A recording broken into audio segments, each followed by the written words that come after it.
I know from 14 years of doing this and from interviewing 5,000 successful entrepreneurs that all the magic happens outside of the comfort zone. So when you find yourself cruising and plateauing and just in cruise control for too long, you know that you're just staying inside your comfort zone, because now, to get to that point, you had to get out of your comfort zone. That's why you've achieved success on the level you've achieved it.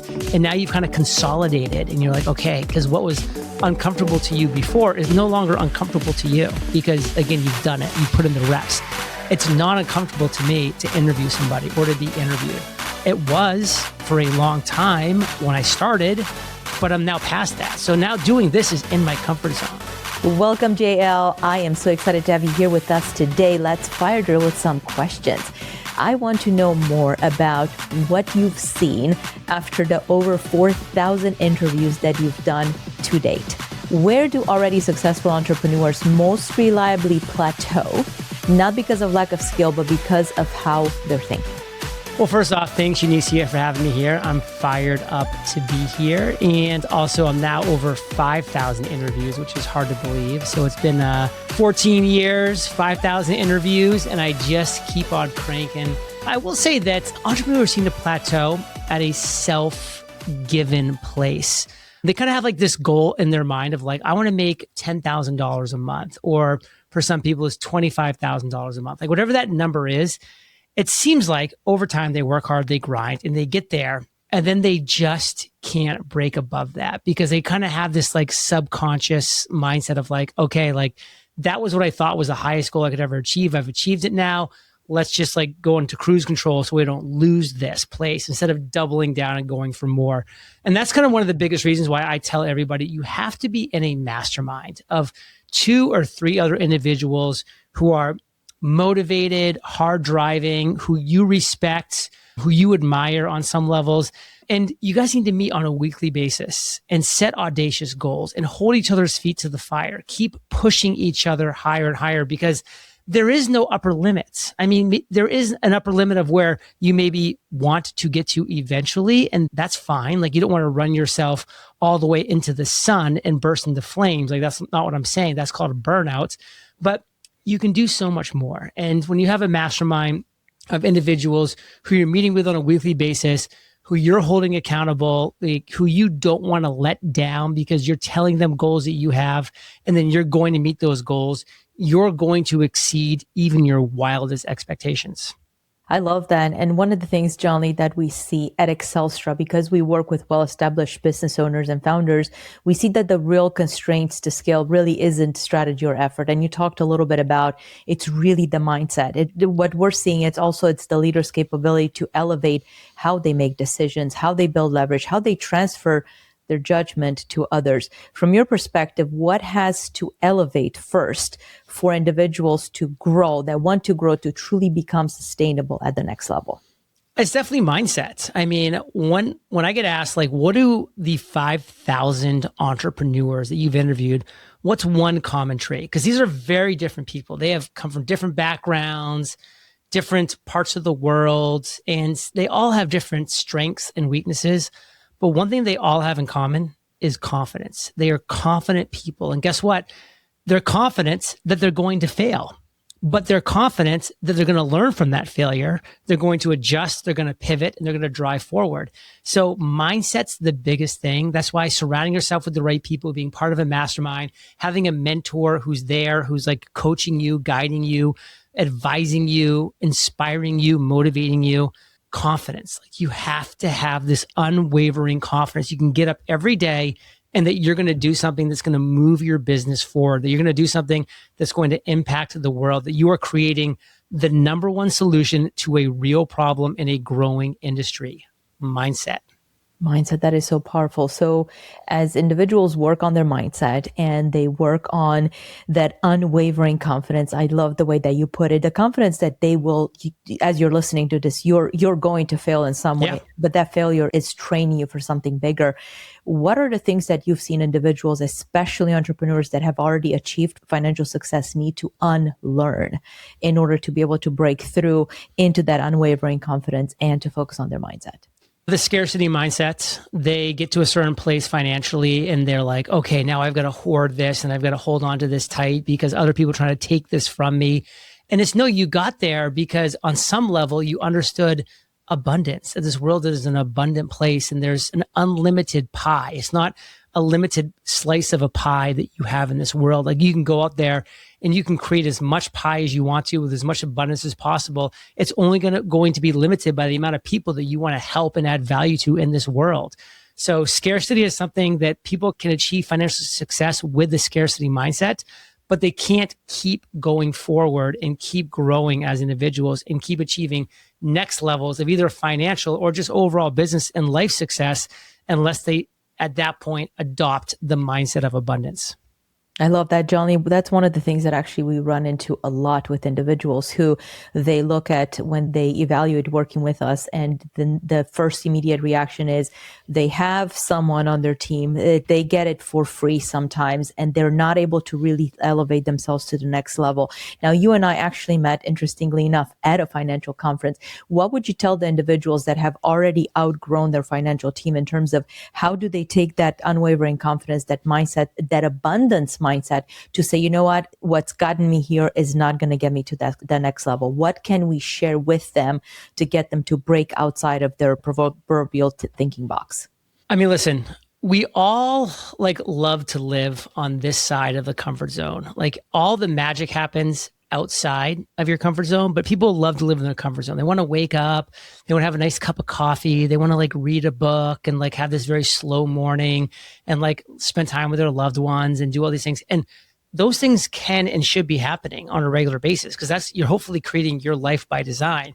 But at the end of the day, if you're not doing something every day that's getting yourself out of your comfort zone, out of your zone of comfort, then you're not progressing as an entrepreneur, as a business owner. Even just today, I just started a brand new video series called 50 Days to Something, and I'm publishing it on my YouTube channel.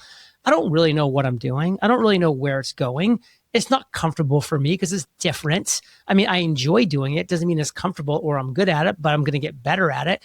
And it's just me getting out of my comfort zone because I know from 14 years of doing this and from interviewing 5,000 successful entrepreneurs that all the magic happens outside of the comfort zone. So when you find yourself cruising and plateauing and in cruise control for too long, you know that you're just staying inside your comfort zone because now, to get to that point, you had to get out of your comfort zone. That's why you've achieved success on the level you've achieved it.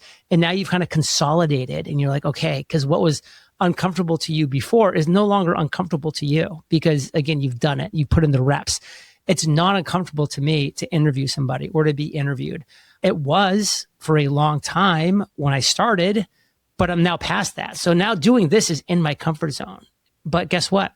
I need to do this because this is a valuable thing to do, but also a lot of things outside of my comfort zone to challenge myself, to push myself. And by the way, if I do something out of my comfort zone for a couple of weeks and I'm like, okay, I learned some things, but it's not really something I want to keep doing or it's not working or whatever it might be, I either pivot, adjust, or maybe I just even throw the whole thing away. I've done that many times and I'll keep doing that. But the key thing is I'm always saying, what is something I can do to get myself out of my comfort zone? And again, this video series, 50 Days to Something, it's just that. It's that. So get out of your comfort zone. What are you hoping to achieve with 50 Days to Something? If you did the thought cross your mind as to what that something could look like? Totally. And at this stage of where I'm at right now, it's to get one person and then 10 people and then 100 people and then maybe even eventually thousands of people to go through this video series and get to something, because I know what it takes to go from nothing or just a spark of an idea to a real business. I've done that multiple times with my podcast, with my community Podcasters Paradise, with books, with journals, with courses, with masterminds, with coaching. I've done all these different things. Some have been massive successes, some have been big failures, and some have been something in between. But I know how to get to something. And so I'm taking people through this process. And again, if just one person can get to something special in 50 days, I'll consider that a beginning win. And then I want 2 people to do it, and then 10, then 100, then 1,000. That's the overall goal. We'll see where it goes. Just having fun with it right now. I love it. John, one other question for you, going back to the financial conference that we met at without going in details. I attended a very similar conference just very recently, also focused on the blockchain. And one of the things that I see is that individuals are grasping for that big thing. I ran into so many individuals that lost millions of dollars. And when I say millions, I mean millions of dollars too. They're going to try one thing and they tried one thing and another and another and another. And I asked one of those really frankly closer to $1 billion owner, so what's worked thus far? And he said, I have still yet to figure out that big thing. Yet they constantly keep putting money towards something that they don't understand. Talk to us about that propensity for entrepreneurs and business owners to constantly chase the shiny object versus saying, what is it that they have control over? Because in most cases, that which they have control over is actually so much more important that the shiny object that they're chasing, that they have, it's within zero control of their own. Yeah, those shiny objects, they're always there. It's like AI, it's like this financial idea, that, whatever it might be. It's like there's always stuff out there and there's always going to be stuff that's out there. But like at the end of the day, those people that win at a high level, they focus. They follow one course until success. They focus.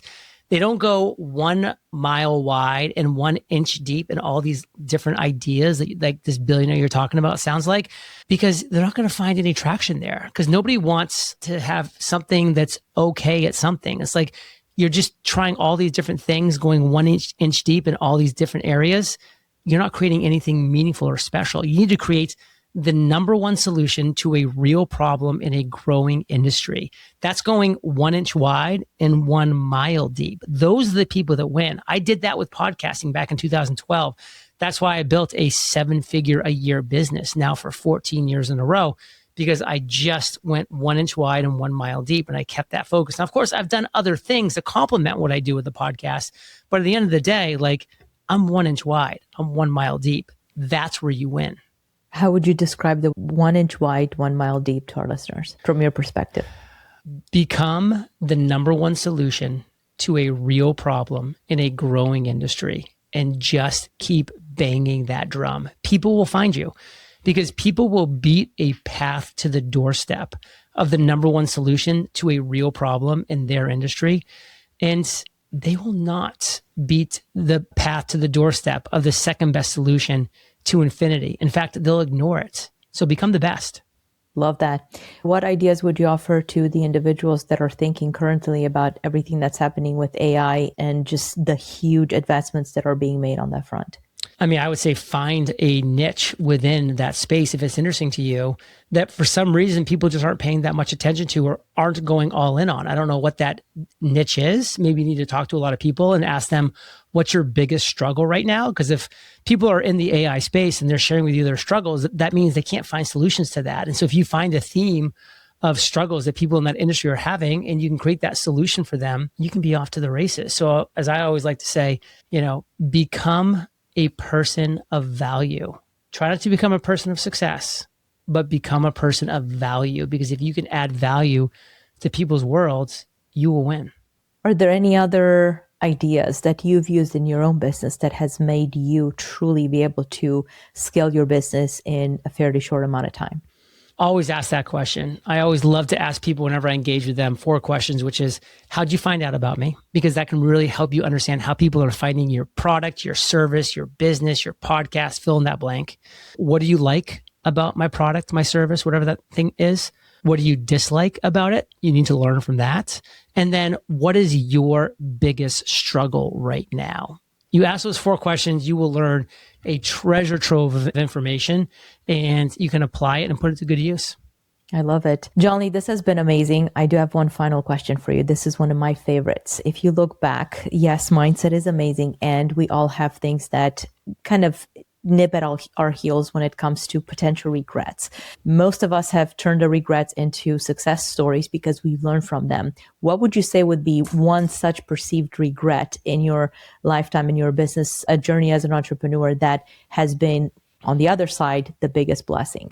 I would say partnering with individuals. I'm a big believer in the phrase that I love all ships, big ships, small ships, white ships, black ships, but partnerships are always, and I'm not going to say always, but usually end in disaster for any number of reasons. Some that are controllable and some that are uncontrollable. So anytime I entered a partnership, it's never ended well. I've just realized that, I can collaborate with somebody and I can do certain things, but at the end of the day, it's like, I know the ship that I'm steering, and that's where my focus is. I love it. Any other parting thoughts before we conclude today's episode? This has been amazing. Try not to become a person of success, but rather a person of value. John Lee, thank you so much. You're amazing. Appreciate you being here with us.